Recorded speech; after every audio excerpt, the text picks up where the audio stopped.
laid down as Cabot 15 in July of 1941 at the Four River Shipyard in Quincy, Massachusetts, but renamed Lexington, CV-16, while under construction to commemorate the recently lost USS Lexington, CV-2, during the Battle of the Coral Sea.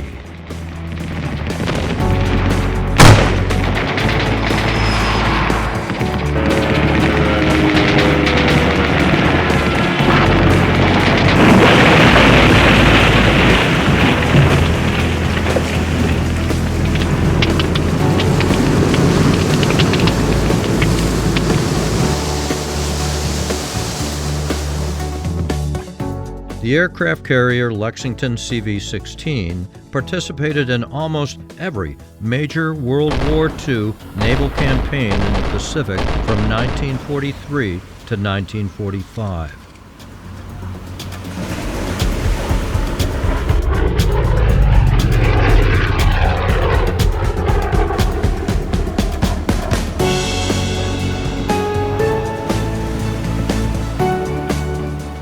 Sent to the initial raids in Tarawa and Wake in the fall of 1943, Lexington also helped in the campaigns of the Gilbert Islands and the battle against the Japanese in the Marshall Islands.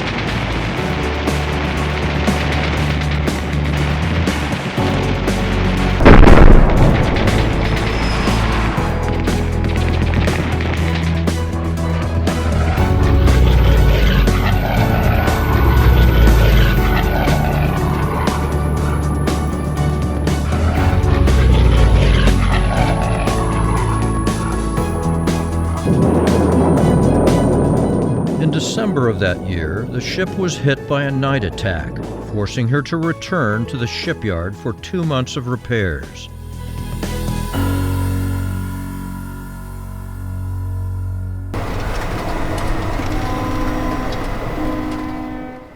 The Lexington was back on duty in early 1944 and was involved in many Pacific combats during the following months. Lexington went home in 1945 after the Iwo Jima invasion for an overhaul, and then returned in July and August to help with the end of the Pacific War.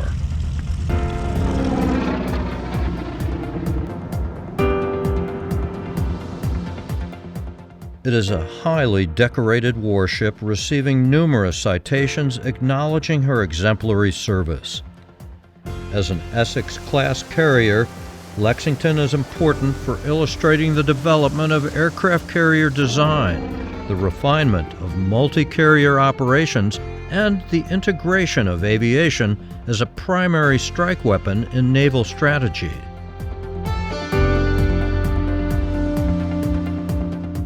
As early as 1910, the U.S. Navy recognized the potential value that flight would have in naval operations.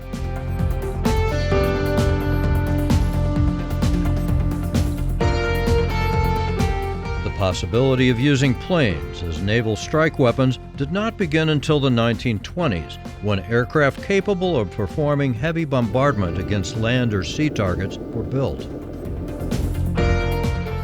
Naval vessels capable of carrying several squadrons of such aircraft were developed concurrently.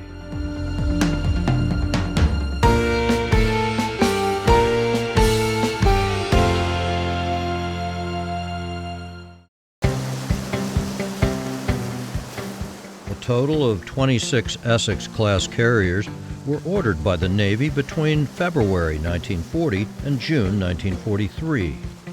24 were completed. World War II and the carrier campaigns of the Pacific firmly established the role of aviation within naval operations, and the aircraft carrier replaced the battleship as the Navy's primary strike weapon. Lexington had hangar deck capacity for 103 aircraft. Lexington's first air group, AG-16, consisted of 89 aircraft that included 32 F-6, F-3 Hellcat fighters, 35 SPD-5 Dauntless dive bombers, and 18 TBF-1 Avenger torpedo bombers.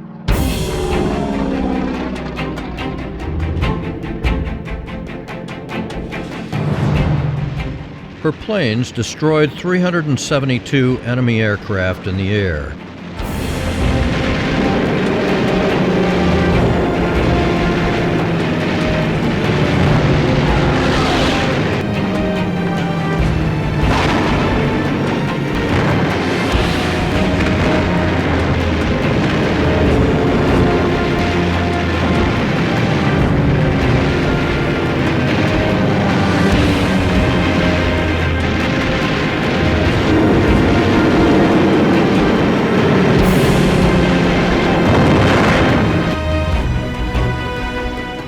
And 475 more on the ground.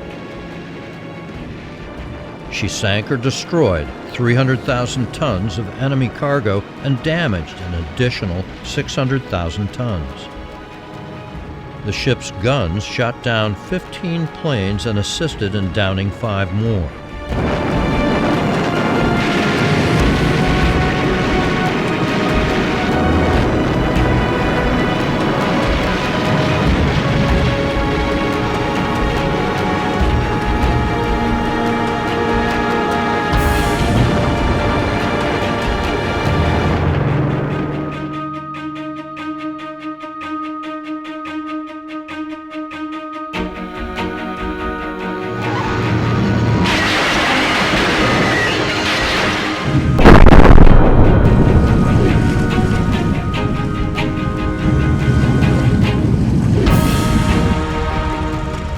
Japanese reported Lexington sunk no less than 4 times, yet each time she returned to fight again, leading the propagandist Tokyo Rose to nickname her the Blue Ghost.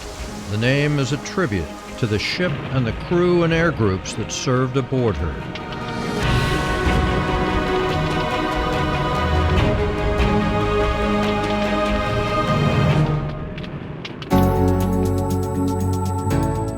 In December of 1947, the Lexington was sent home and was decommissioned in Bremerton, Washington. She sat in mothballs for 6 years and then underwent major modernizations that were completed in 1955. She made 5 deployments to the Western Pacific and was then transferred to the Atlantic in 1961.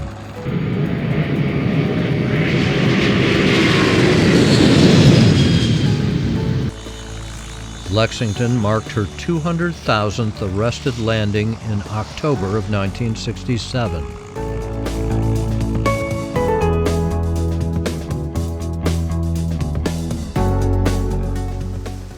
Well into 1969, Lexington had operated out of her home port, Pensacola, as well as Corpus Christi and New Orleans, qualifying student aviators and maintaining the high state of training of both active duty and reserve naval aviators. Her work became increasingly significant as she prepared the men vital to the continuing Navy and Marine Corps operations over Vietnam, where naval aviation has played a major role in defending the cause of freedom.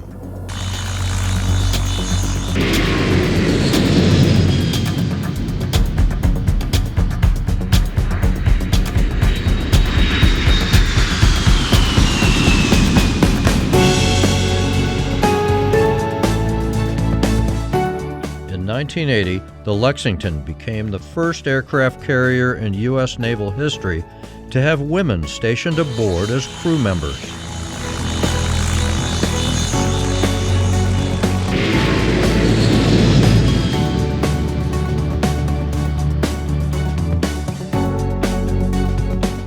On October 1989, a student naval aviator lost control of his T-2 training aircraft after an aborted attempt to land on Lexington's flight deck. The aircraft impacted the island with its right wing, killing 5 crew members, including the pilot of the airplane, and another 15 were injured. The island suffered no major damage, and fires from the burning fuel were extinguished within 15 minutes.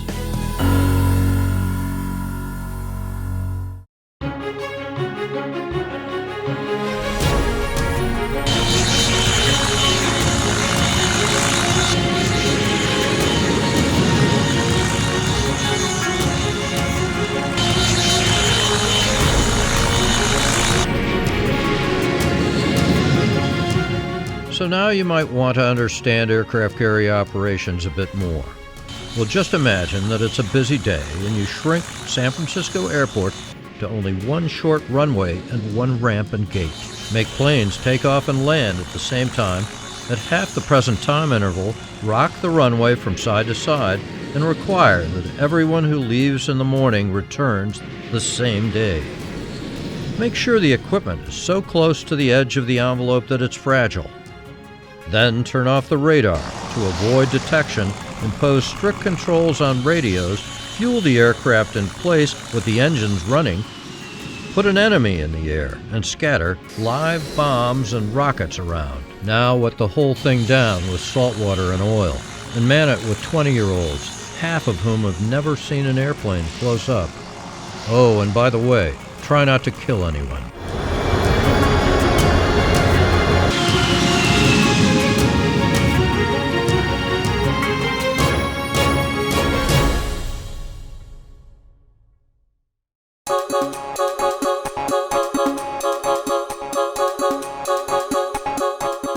Modern United States naval aircraft carrier operations include the operation of fixed-wing and rotary aircraft on and around an aircraft carrier for performance of combat and non-combat missions.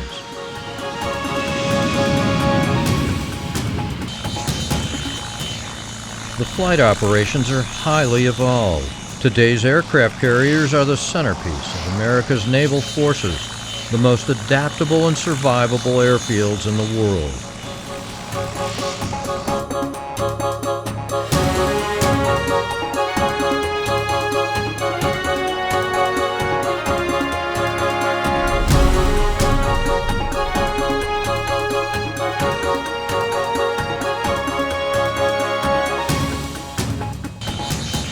That the job of an aircraft carrier is to shoot the airplanes off the pointy end and catch them back on the blunt end. The rest is detail.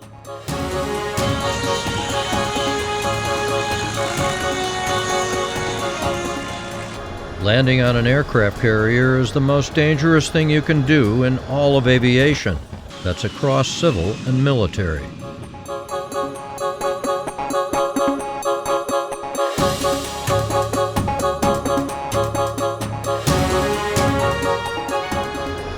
It's no small feat to land on a carrier at night with a pitching deck and after a 6.5-hour long combat mission. It's an incredibly dangerous evolution.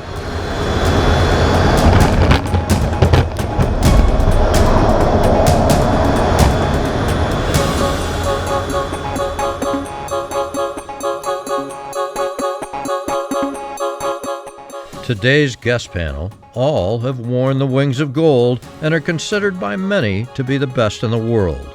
They will discuss carrier ops and the landing pattern while sharing some of their personal experiences.